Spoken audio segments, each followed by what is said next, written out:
Chase at the 40. Look at that move. Look at Chase go.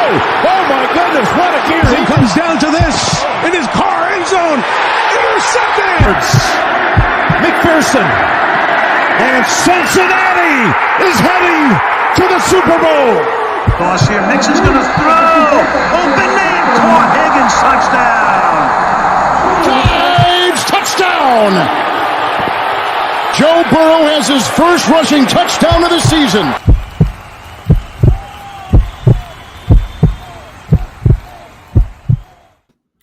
Hooday, Bengal fans. He is Maan. I am Jake. This is the Bengals Pulse, the heartbeat of our Cincinnati Bengals.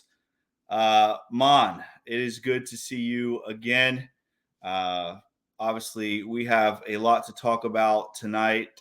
Before we do, though, we do want to obviously wish Damar Hamlin and his family all of our thoughts and prayers. Again, we didn't feel it appropriate, obviously, to do the show on Monday after what happened on Monday night situation with Damar Hamlin. But I am glad to be back here with you, Maan, and with our listeners. And we've got a lot of positive news to go over. And we have a lot to talk about because we do have a game this Sunday as well. But Maan, good to be back with you, man. I'm looking forward to talking some football with you tonight. Yeah, good to have another show. We did the right thing not having a show on Monday. It's a whirlwind of emotions, so much excitement leading up into the game. Great start to the game. Both teams marched up and down the field. And then, unfortunately, that situation that arose with Damar Hamlin. And, man, I'm so glad there's some good news coming out of that right now. But the NFL and the teams did the right thing by not continuing to play. That was one of the most shocking things I've seen in football. And I'm glad there's some good news coming out of the hospital in Cincinnati for him. Absolutely. Obviously, my wife and I were there live, and watching it all unfold live was one of the most horrifying things I think I've ever watched. It was very, very scary, especially for someone like me who has coached their whole life. And, that's a head coach's worst nightmare. I can't even imagine what Sean McDermott and Zach Taylor were going through at that time, especially Sean McDermott. But witnessing that live was, it was horrifying, man. I'm not going to lie to you. And it was insane because the stadium was so electric. And I've been to, hundreds of Bengal games, and I don't think I've ever seen anything like that before to the start of a game. Again, there was a light show, and there was just excitement from both sides of the football. And again, this is the biggest game of the season by far in the NFL. And I'll tell you, just walking around the banks before the game, we're talking about hundreds of thousands of people, man. It was just incredible. And, within minutes, you could hear a pin drop in a stadium that had over 70,000 people. Because really, for the ones who, like us, that were there live, you really didn't know what was going on at first. Obviously, once the backboard came out, I looked at my wife and said, this is something serious. And then when the ambulance came out a minute or two later, I knew at that point this was uncharted territory. Just again, like I said, being a head coach myself, I can't even imagine. It's just your worst nightmare. It's just horrifying, but a lot of positives. Again, I think. First of all, let me just say, if you were ever questioning Zach Taylor as the Bengals head football coach, what an incredible leader. You and I have always talked about that. We don't always agree with the play calling, but as a leader of men, there is none better, except for maybe Sean Dermott. You got to give Sean McDermott and Zach Taylor co-head coaches of the year, as far as I'm concerned.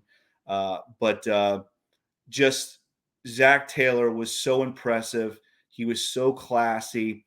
And not just Zach Taylor, but the entire Bengals team, the organization, and the fans. I mean, at one point, Mon, in our section 158, there was a Bills fan and a Bengals fan holding hands, leading a prayer, and it was the entire 158, 157.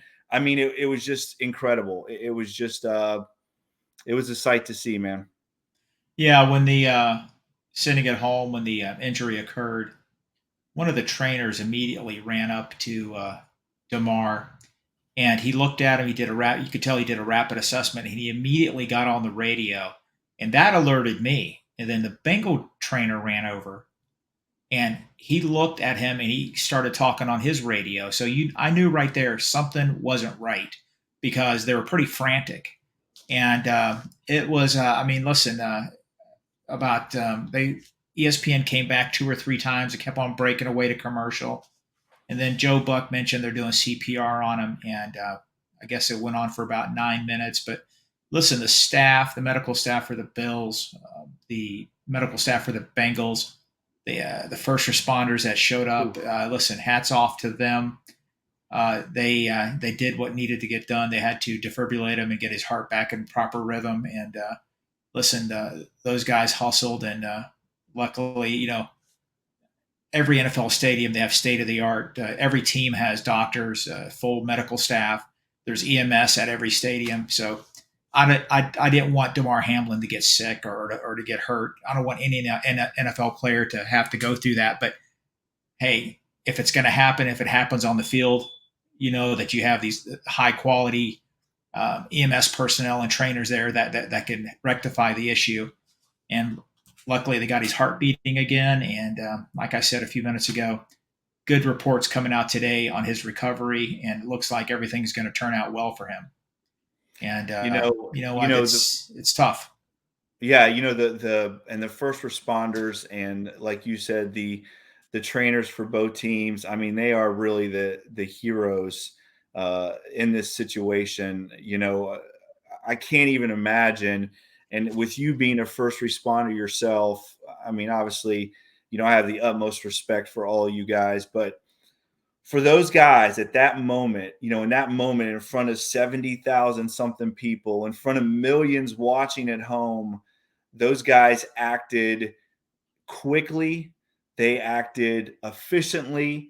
And it was so impressive to see both training staffs.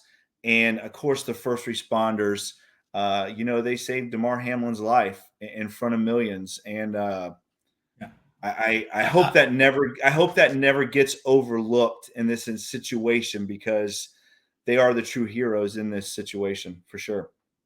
Yeah, I just want to pass on to our viewers and listen, please consider getting a CPR card. You never know. You might be at a grocery store. You might be at a Walgreens. Somebody might collapse. And by simply doing high quality CPR, you could save somebody's life. And just consider doing it. It's a real easy course. Go to American Heart Association, go to their website, type in your zip code. There's multiple classes usually nearby where you live. Consider signing up and getting a CPR card, because you could make a difference one day. It's very important. Absolutely. As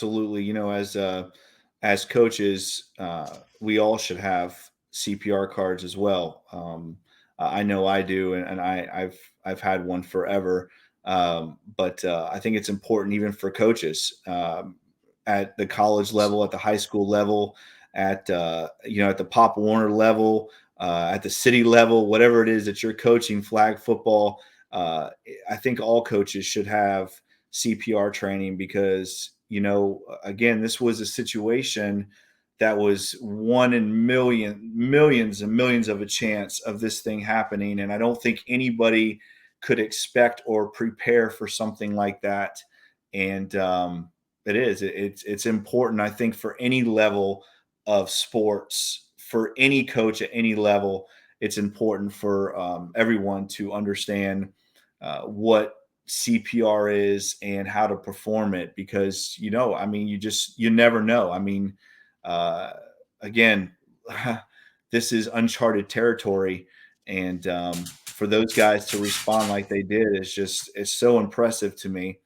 And again, I want to talk about, the city of Cincinnati is, I mean, it's you just have to be proud to be a Bengals fan. I mean, the organization and the way that this whole thing was handled, and I'm telling you, Mon, being there and watching these Bengal fans, all of us rallying around the Bills fans that were there, uh, you know, Mike Brown and the entire Brown family, from top to bottom, the coaches, Zach Taylor, his staff, um, to the captains of the team, going over to the locker room and consoling the Buffalo Bills guys. It's just, it makes you proud to be a Bengal fan, because these guys, Zach Taylor, the culture and everything that he has built, it's just it's extremely impressive.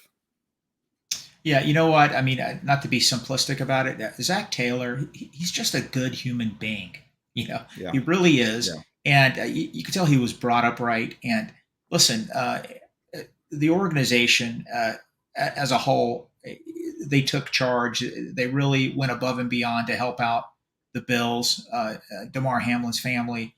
I just love the stories about the local restaurants that went in and fed the family. I yeah. mean, the family actually had to ask some of the restaurants not to feed them anymore. There's too That's much awesome. food, and I think Awesome. Jeff Ruby fed them. And listen, it's that's the way it should be. Community should come in and help. And listen, this tragedy has really has united the NFL, and I'm going to say this: it's united the country in a way, man. I mean, it's on the news and all these stories about everybody reaching out to help him and his family, and It's the incredible, players on the right? field hugging each other. That picture of Josh Allen and Joe Burrow, consoling Mhm. each other, that was powerful. And the Yeah. press conference today, Sean McDermott and Josh Allen. I'm going to tell you right now, Josh Allen will be my second favorite quarterback in the NFL as long as he Yes. plays.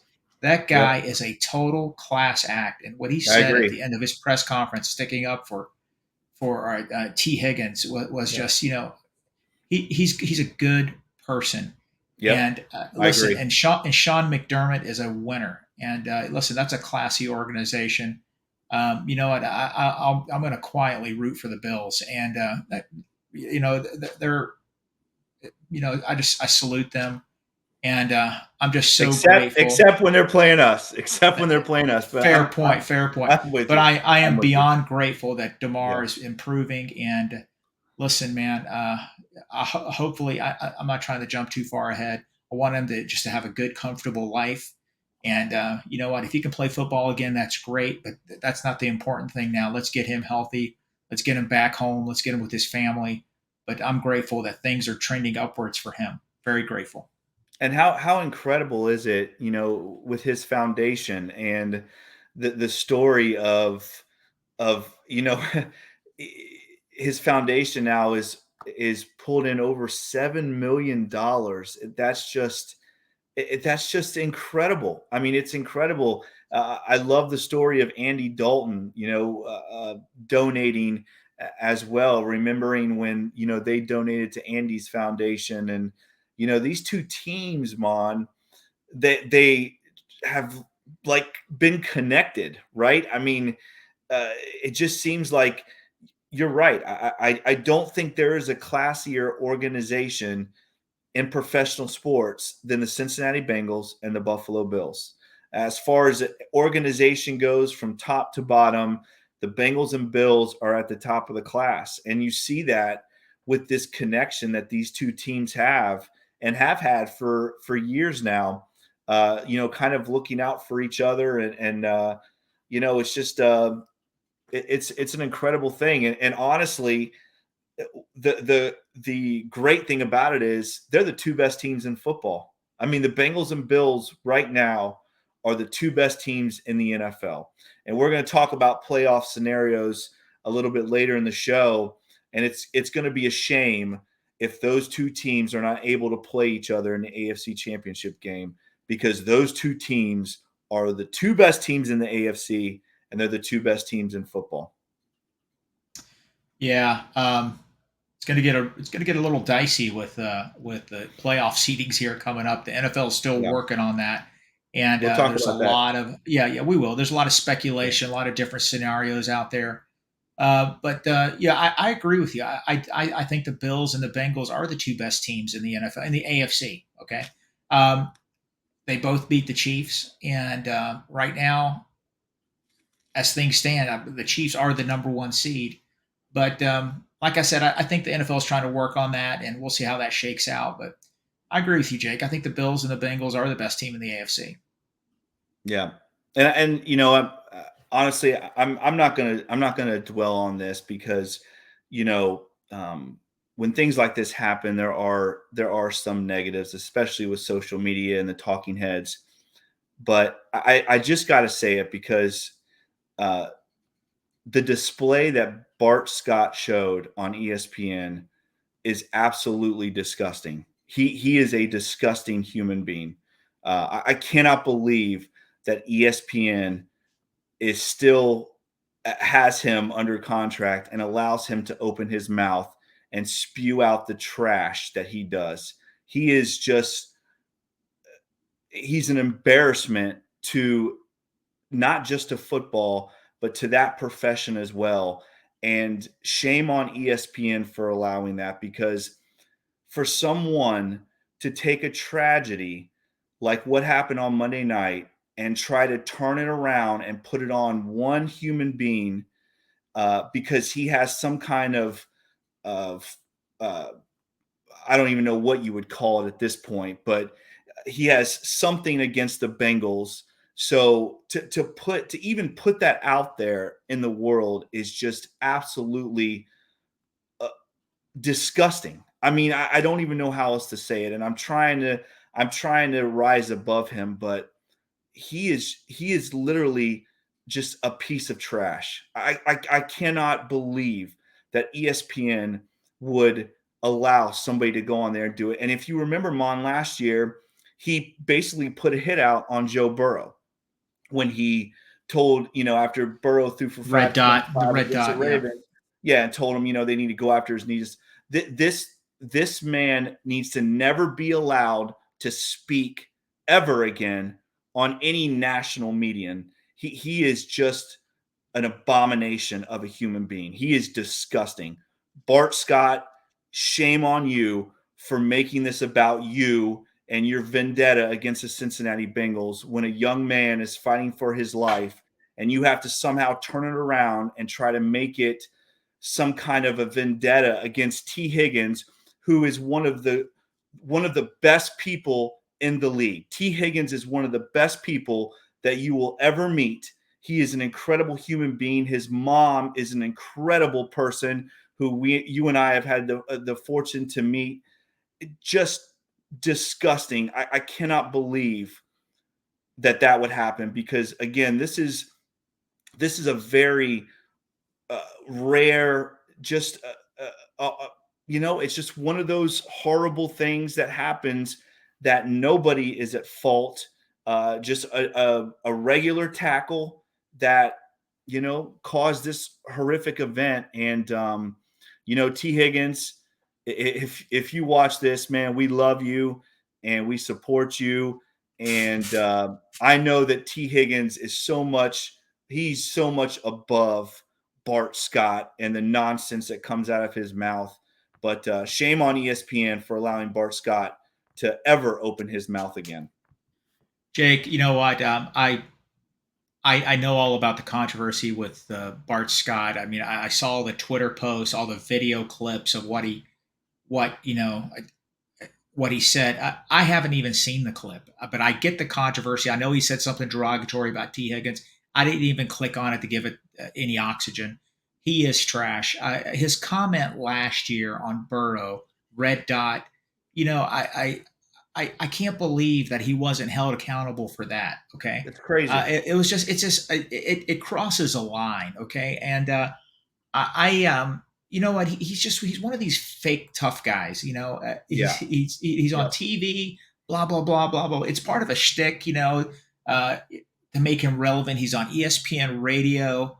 Listen, people are talking about Bart Scott, And you know what? That's what he wants. That's what his employer wants. They want that. They might say, hey, tone it down a little bit, but not too much. So, ESPN's part of it too. They have other guys like that on their network. I agree. And I agree. It's disgusting. It's part of the game. It's about like, hey, man, Bart Scott, what's he going to say today? What's he going to say today? Disgusting. Listen, I don't think he believes half the crap he says, all right? And he's just nothing but a fake tough guy. And you know what? He doesn't even deserve to be on the Bengal Pulse. Let's not even talk about this guy. Let's not even talk about it.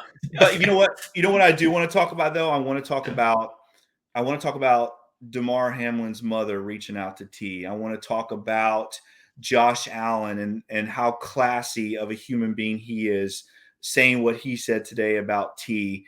And I love Tyler Boyd, calling Bart Scott a bozo. And I mean, everyone on this planet knows that T. Higgins had nothing to do with what happened.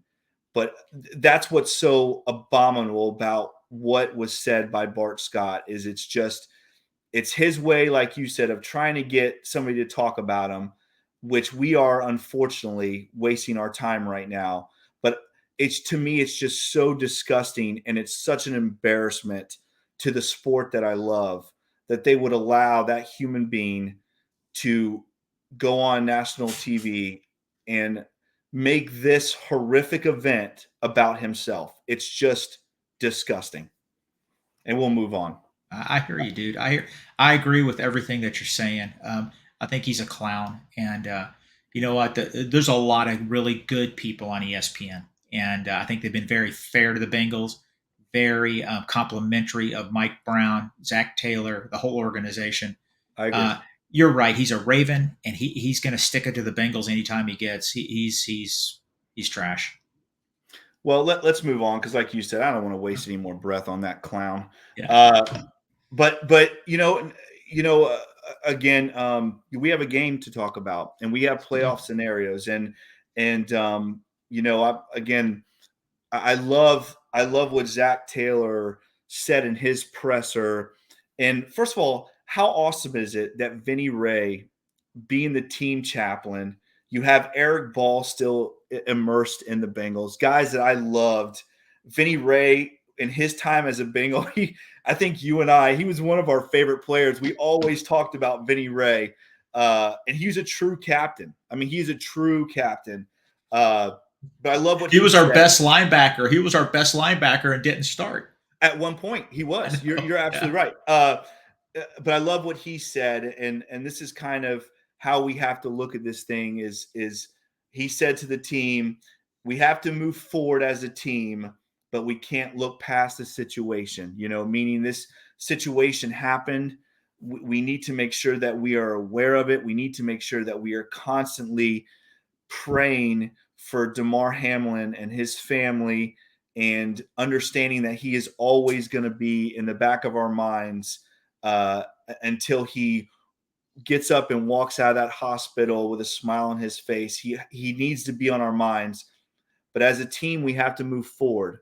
And there was a lot of positives today, right, Maan? I mean, the biggest one being that Damar opened his eyes. He held hands with his family. He squeezed his family's hands.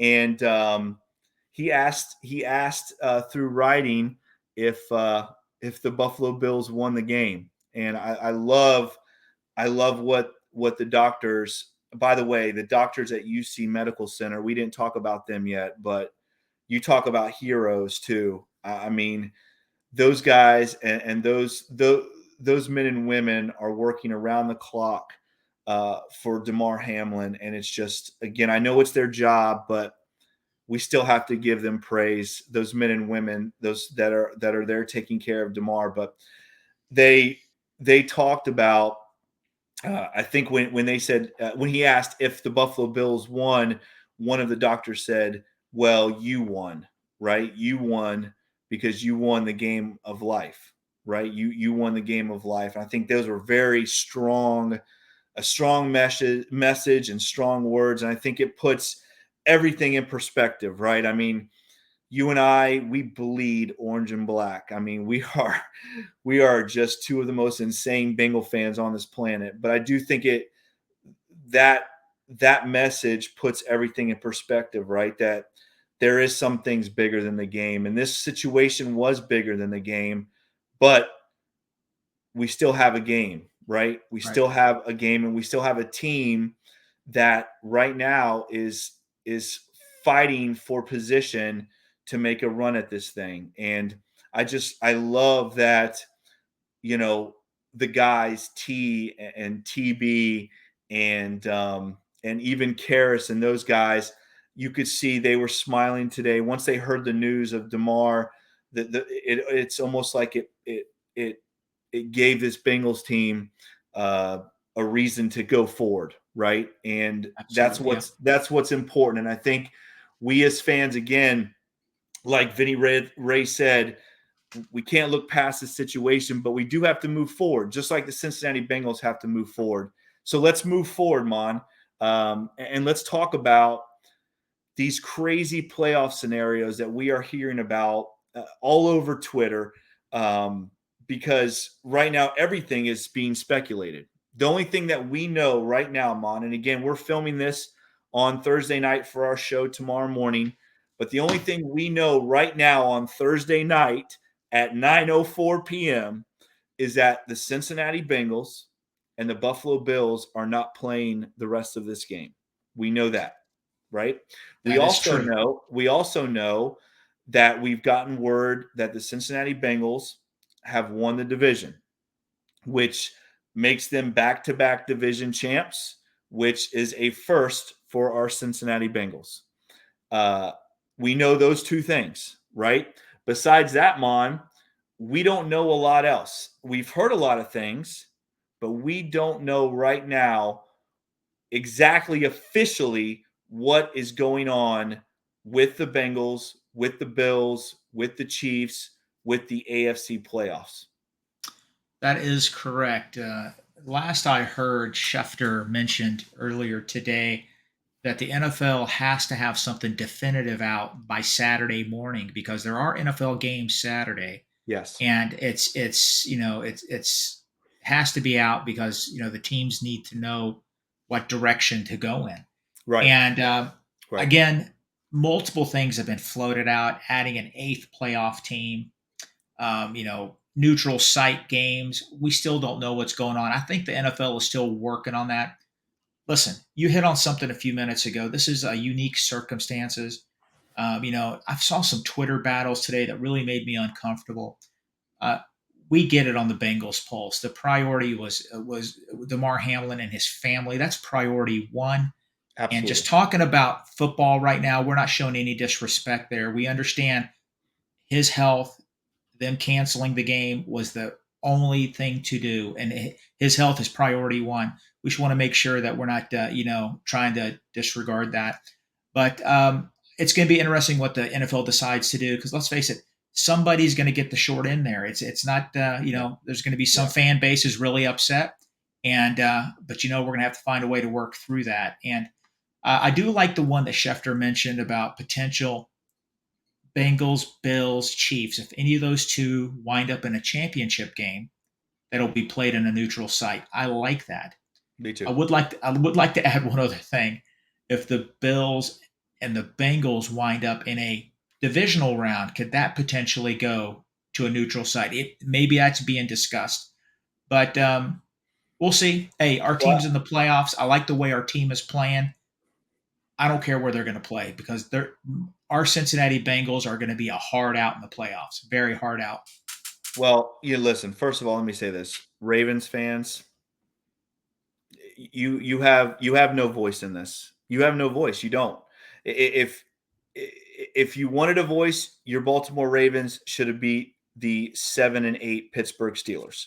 If you wanted a voice, that's when it should have happened. The Ravens did not.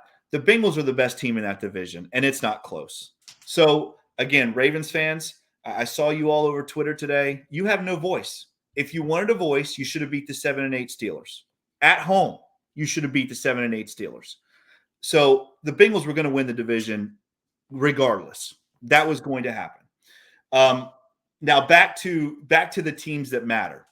So the Bengals, the Bengals and the Bills one thing I saw here recently within the last couple hours is Vic Carucci, and we kind of talked about him off air. You had told me that he was a Bills beat reporter for a while. He was kind of like the Jeff Hobson of the Buffalo Bills. Is that what you were saying, Mon? Yeah, he's been a national sports writer for years. He spent some time with the Browns, I believe, but I think most recently he was with the Buffalo Bills, and he was a sort of their equivalent to a Hobson. And so he's dialed into the Bills. I think he's been gone for a year or two now. But if he knows anything about the Buffalo Bills, if anybody does, it's going to be a Vic Carucci.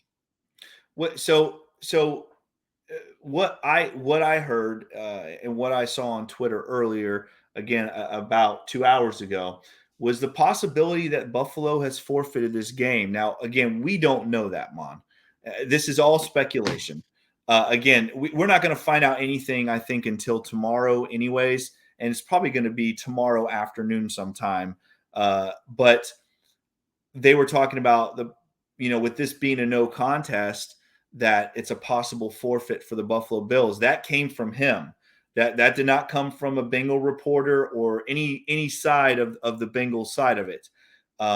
So obviously that would be, if it's a Buffalo Bills forfeit, that would change a lot of things. But we don't know that. And honestly, I'm not saying that I hope for that. I'm really not saying that. I don't know what the best solution to this is. All I know is this, that it is going to be horrible if the Bengals and the Bills don't get to play in the AFC Championship game, because they are the two best teams in the AFC. They both beat the Chiefs, and if the Chiefs somehow get this 1 seed because of all of this, it's not good. It's not good. So the other thing they were talking about too, Mon, is we talked about the AFC Championship playing on a neutral site. I agree. If the divisional round is Bengals Bills, it needs to be played at a neutral site. It needs to be. It does not need to be at either place. It should be at a neutral site. And the other thing, I don't know if you saw this too, what Schefter was saying was the NFL is also kicking around that the 1 seed will get to choose whether they have home field advantage or they get the bye. So let's just say, for instance, we'll throw this out here. Let's say that this is a no contest. They don't count it as a forfeit for the Buffalo Bills, and it ends up being, let's say, Chiefs, Bengals, Bills, right? Bengals win Sunday, Bills lose Sunday, Bengals get the 2 seed, Chiefs win, they get the 1 seed. Let's say that happens. I got breaking news real quick, if you don't mind. Okay, go ahead. Yes. And NFL has just announced that the Bills game will be called a no contest. So it is it's not going to be forfeited. It's a no contest. There you go. Okay. That just came out? Yes, just got it about 30 seconds ago. Okay. So the NFL releases it is a no contest. So now we're talking about winning percentage, right? So this other factor comes into place. What I was just talking about is, let's say, the Chiefs win, they're the 1 seed. The Bengals win, the Bills lose. Now the Bengals are the 1 seed. The Bills lose because the Bengals would have the tiebreaker over the Bills for common opponent, I think it is. Time out real quick. I'm so sorry. Paul Dehner. Right now, I'm trying to get my thoughts together. I'm so sorry. I gotta finish my thought. Go ahead. Last time I'm interrupting you. Paul Dehner just tweeted, "League makes it official. The Bills-Bengals game will not be resumed and has been canceled. But wait, there's more. I'm waiting for the more. It's really exciting." Go back to your thoughts, but I had to share that. Okay? Listen. I want you to share it, but listen to me. Just let me get this last thought out, okay? I'm done. I'm sorry. Do you know how hard it is to put this all together in your head and speak it? You're young. I'm old. Our buddy Justin today tweeted that thing from Horrible Bosses, where I don't know what the actor's name is, but he's got like all these different scenarios on the board, and it's So let me finish this, okay? Good. Yes. Chiefs, Bengals, Bills. Chiefs are the 1 seed. They would get to choose whether they take the bye or they take home field advantage. If they choose the bye, then the Bengals would take home field advantage. The second seed would get the ladder of the choice of the 1 seed. There, I said it.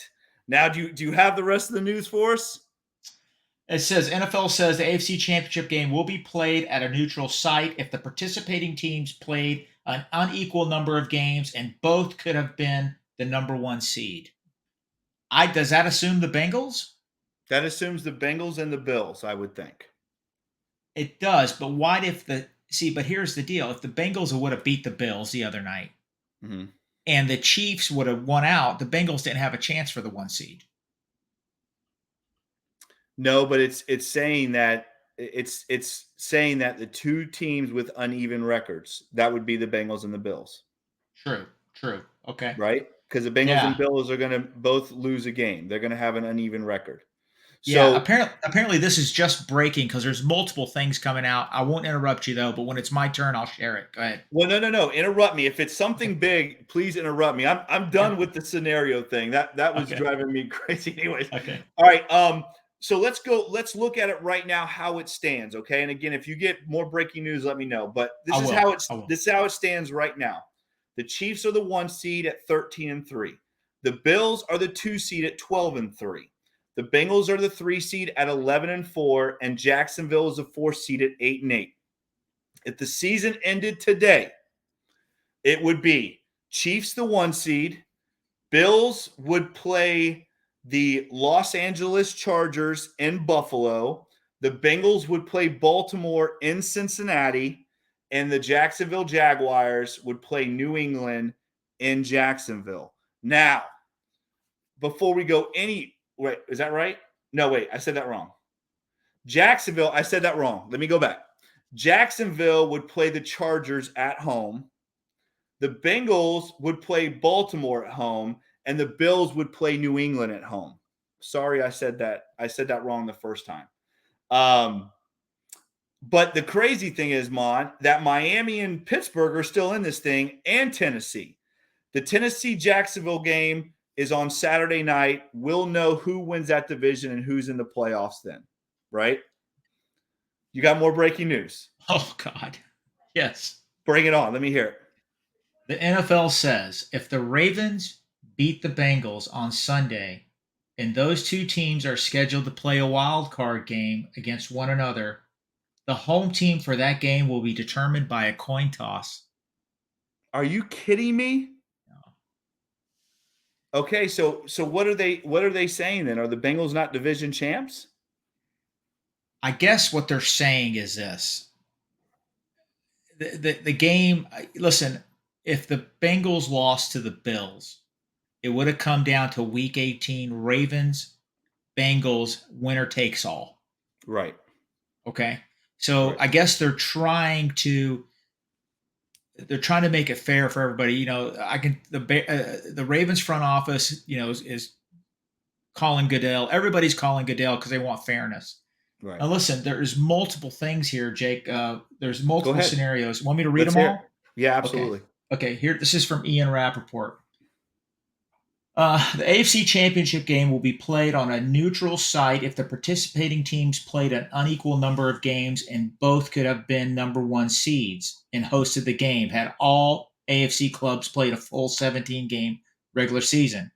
Those circumstances involve Buffalo or Cincinnati qualifying for the game as a road team and are listed below. Okay. Scenario 1. Buffalo and Kansas City both win or both tie. A Buffalo versus Kansas City championship game would be at a neutral site. Okay? Okay. Scenario 2. Buffalo and Kansas City both lose, and Baltimore wins or ties. A Buffalo versus Kansas City championship game would be at a neutral site. Scenario 3. Buffalo and Kansas City both lose, and Cincinnati wins. A Buffalo or Cincinnati versus Kansas City championship game would be at a neutral site. Here's another part. If Buffalo defeats Cincinnati in Week 18, it will have defeated Cincinnati. You're talking about Baltimore. You're talking about Baltimore. Oh, yeah, I'm sorry. If Baltimore defeats Cincinnati in Week 18, it will have defeated Cincinnati, a divisional opponent, twice, but will not be able to host a playoff game because Cincinnati will have a higher winning percentage for a 16-game schedule than Baltimore. If Baltimore defeats Cincinnati, and if those two clubs are scheduled to play a wild card game against one another, the site for that game would be determined by a coin toss.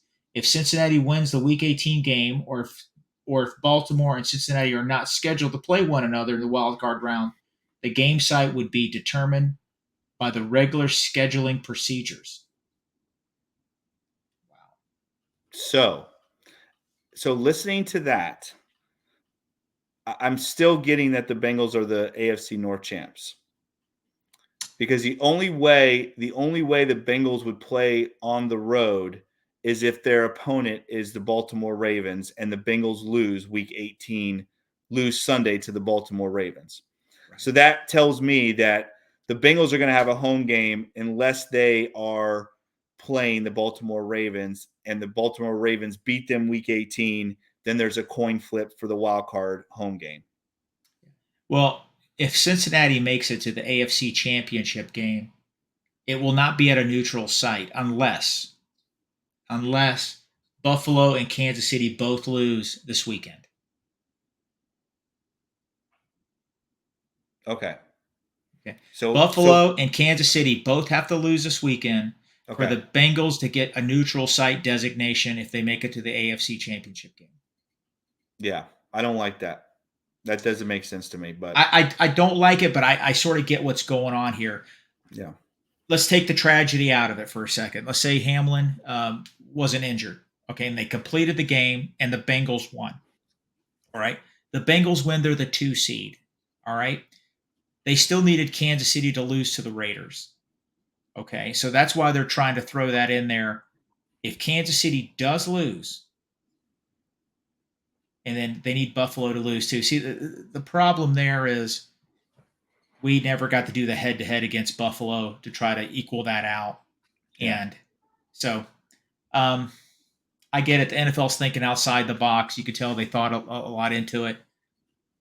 I don't know. I just – the one thing I think it settles this. The Bengals are playing their starters all game on Sunday. Oh, well, I think the Bengals are playing for a lot on Sunday now. Yes, they are. Absolutely.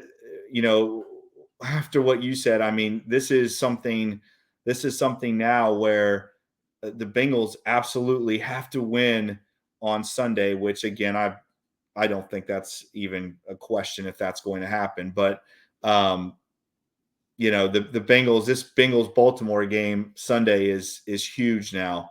I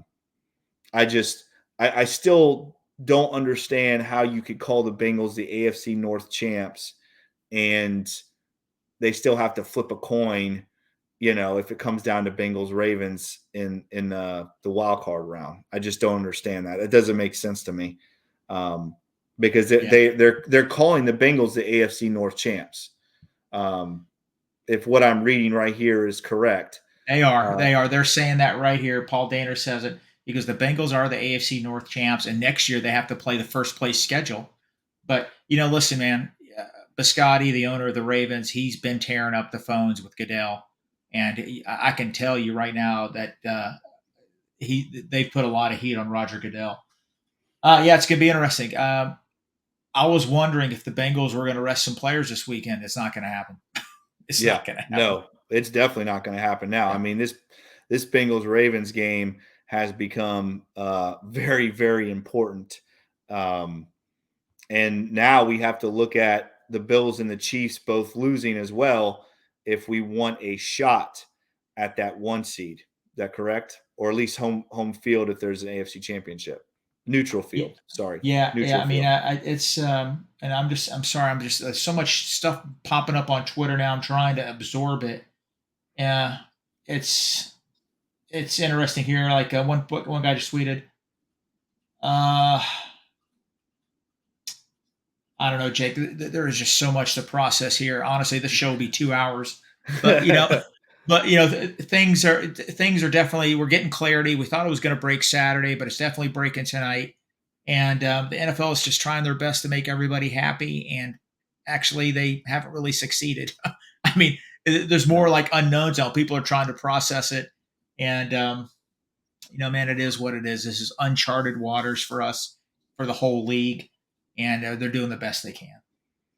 Well, you say they're doing the best they can, but I don't know. I still feel like the 11-4 Cincinnati Bengals are still getting the short end with some of this. Again, how do you tell a team they're the AFC North champs? They have to play the first place schedule next year, but there's still a possibility that they have to flip a coin to see if they get a home game in the wild card round.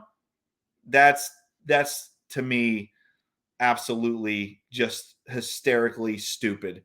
But again, like you said, I'm sure the Baltimore Ravens cried about it, and it doesn't make any sense. How are you a division champ and you have to play the first place schedule next year, and if you end up playing the Baltimore Ravens in a wild card game, you got to flip a coin? I mean, that's just stupid.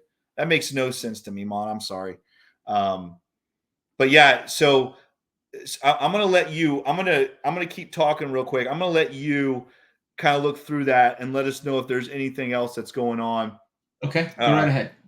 We do, before we get into the Ravens real quick, I do want to just say, and I know this comes from you too, congratulations to our man, Big Willie Anderson, for getting nominated for that Hall of Fame finalist spot. He's now in the top 15 again, and obviously you and I both think this guy, he needs to be into the Hall of Fame. So hopefully Willie Anderson is nominated into the Hall of Fame this year. But congratulations, Willie Anderson, for being a finalist once again for the Hall of Fame. Yes, my phone now is blowing up as well with text messages. Well, let's talk about the Baltimore Ravens. The injury. I'm gonna go over the injury list real quick. You keep doing what you're doing and go through that, and let us know if you know anything else going on. Well, real quick, Jake. Real quick, go Jake. This is something interesting. I guess Joe Goodberry's tweeting with some people here. Something about no consideration for the Bengals versus Bills playoff game, because the divisional round, the Bengals and the Bills could play each other. Could that potentially go to a neutral site? Apparently, that wasn't discussed. But there is a competition committee meeting tomorrow. Sounds like this is what the competition committee would be presenting to the owners tomorrow, which would be Friday. Katie Blackburn is on the competition committee. So I wonder if that's going to get discussed. If there is a divisional round between the Bills and the Bengals, could that potentially go to Detroit or some other neutral site? Speculation. I'm just reading some things from Twitter here. I don't know if that's going to happen. So that's something to keep an eye on. Go ahead, Jake. Yeah, that's very interesting. Well, let's real quick. Let's go over the injury report for the Bengals. It looks good, right? We talked about Bengals might be resting some players. Now it doesn't look like they are. Sam Hubbard was full today. Eli Apple is the only guy that showed up on the limited. He has some kind of a neck thing going on, but I'm assuming that Eli Apple will be ready to go to play on Sunday. But good news, Sam Hubbard is back and a full participant in practice. And, knock on wood, Maan, but our Bengals are pretty healthy going into this football game against the Baltimore Ravens. For the Ravens, today, Deshaun Jackson and Lamar Jackson both did not practice today. Lamar Jackson has already missed 3 or 4 straight weeks. I know my buddy who's a Ravens fan, he's all upset because I guess, I don't know this, but I guess Lamar could have played last week, and everybody thinks that Lamar is now sitting out on purpose. I don't know if any of that's true, but Lamar Jackson, once again, did not practice. And Tyler Huntley, the backup, the guy that's been playing, he was limited today. Calais Campbell is full, and Marcus Peters was limited today as well. So Ravens pretty healthy for this football game as well. And it looks like it is going to be a very good football game. And I'm sure now that the NFL has come out with all this stuff, they are regretting not making this Bengals-Ravens game a primetime football game. What do you think? Yeah, definitely. With the breaking news here tonight, The Ravens, yeah, they are healthy and they're very formidable. I know we're going to go through some of their stats here in a second or two. The issue tomorrow, everything that we read that's breaking on Twitter, it has to go before the competition committee tomorrow for approval. The owners will Okay. have to vote on it. So I don't know if Katie Blackburn will try to bring up the situation we talked about the Bills and the divisional round game. But just processing this while just looking over it, I think I personally don't think I think the Bengals got the short end there. It's Oh, I it's don't like bad. it. I Yeah, agree. I don't like it. I I don't agree. like it I at think all. it's But you know what? I We'll prove it on the field. I think we're yeah. going to win this week, and we'll have our wild card game. Hopefully, other games too. But Listen, we'll see. listen. You and I know this. Our Bengals have always had their backs to the wall. I mean, the NFL and everyone else. It's always been the Bengals versus everyone. So this is nothing new. And I think this Bengals team. I think they absorb it, and I think they use it. And again, I really was Zach Taylor and Joe Burrow and the Amigos and this Bengals defense. You know, I love what Joe Burrow said. He's like, I'll play you any day, anytime, anywhere. I don't care. So that's their attitude. And, I do agree, though. I mean, that's if I just can't imagine everything else. Some of those things I do get, but I just don't understand the coin flip thing. I think that is absolutely ridiculous. It's almost laughable that would even be thrown in there when the Bengals are the division champs and have to play the first place schedule next year. It's absolutely just laughable that they would even throw that in there. I don't think that coin toss thing gets passed tomorrow. I just don't see it. I can't imagine Yeah, that gets passed. I think it's going to be a formality. I think they're just going to vote yes or no and just proceed with it. I agree with you. I don't like it, but it is what it is. It is what it is. These Ravens don't scare me. I'll put it that No, way. no, good Lord, no. No. We've talked about that for weeks now. Let me talk about this offense real quick.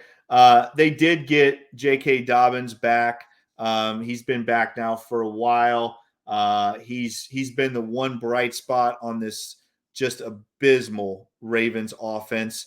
So J.K. Dobbins, again, I think the Bengals, they match up well. They play the run well. Lamar Jackson is their leading rusher, but again, he hasn't played in 3 or 4 weeks. So stop the run. If Tyler Huntley's in there, make him beat you with his arm. If Lamar Jackson's in there, make you beat him with his arm, because neither one of those guys are scare anybody at all standing in the pocket and throwing the football. Again, besides J.K. Dobbins, Mark Andrews is their big target.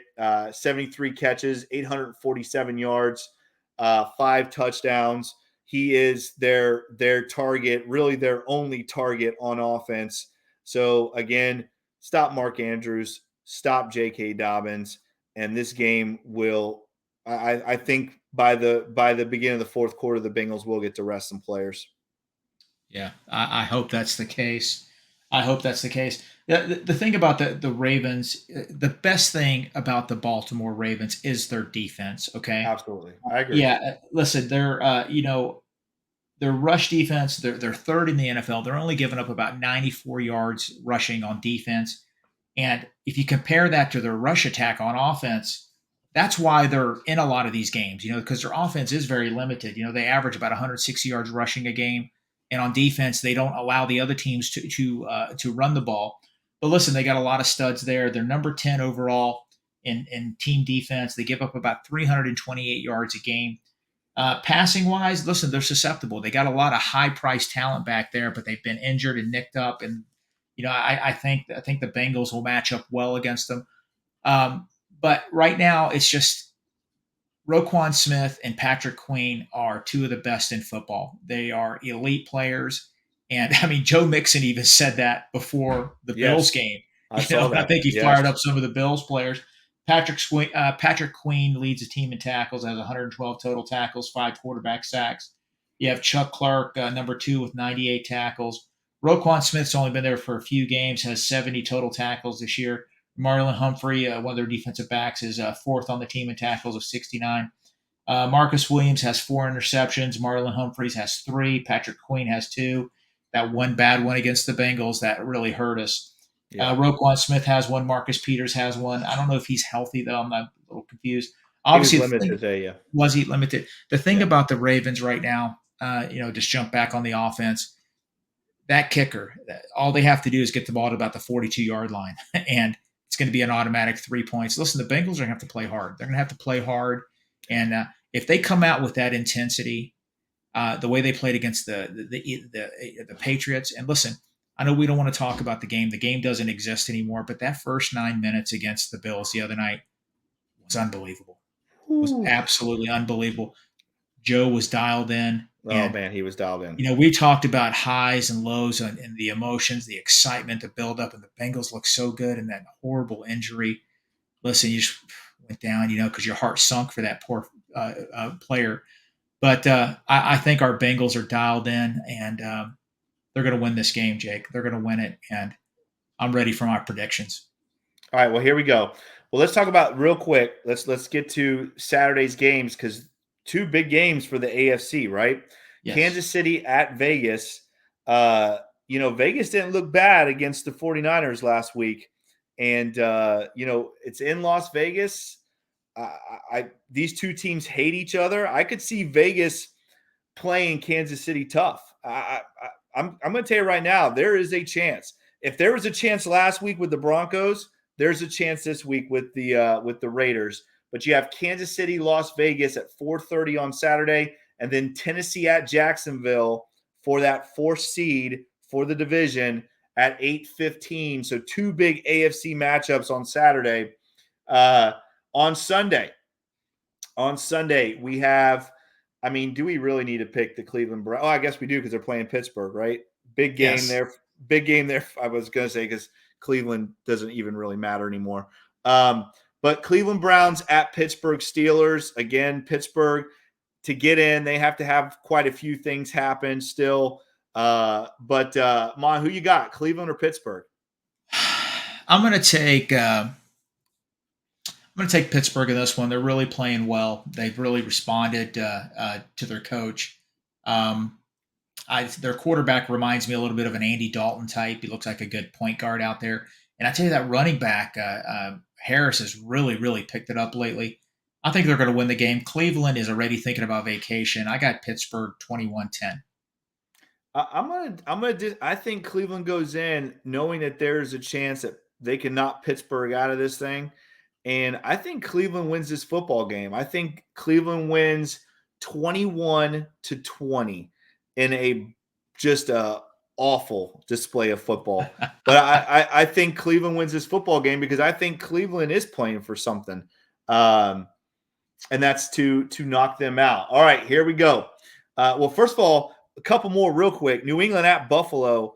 That's not a gimme game for Buffalo. New England is going to be they're going to be a tough matchup for Buffalo.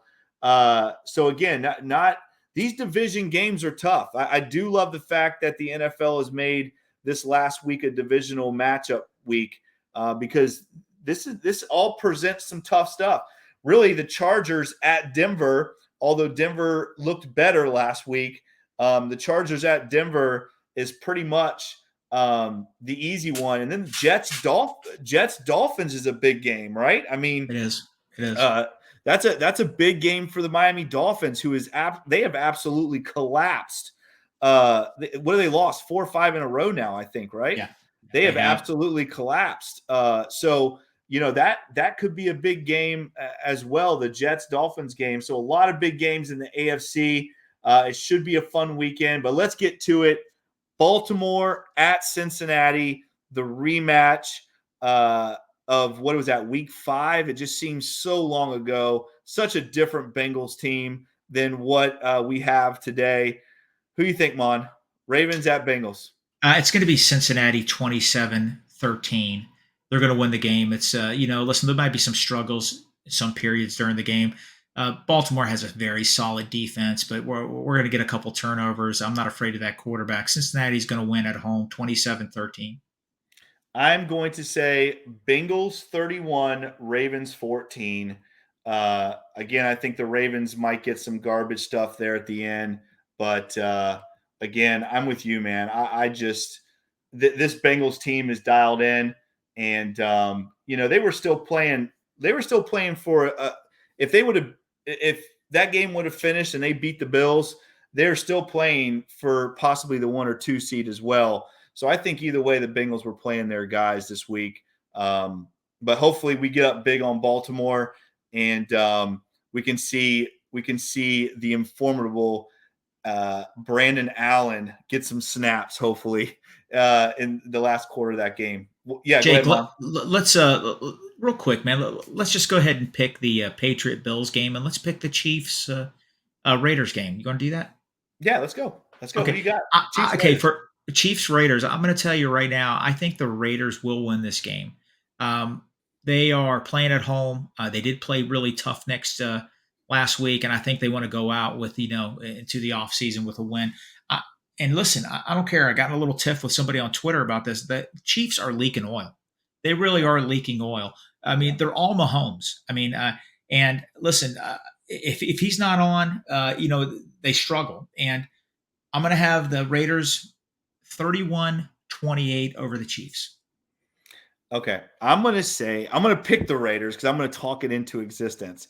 I do agree, though. I think this is going to be a tough game, and the Chiefs are leaking oil. They are leaking oil. They're not scaring anybody right now.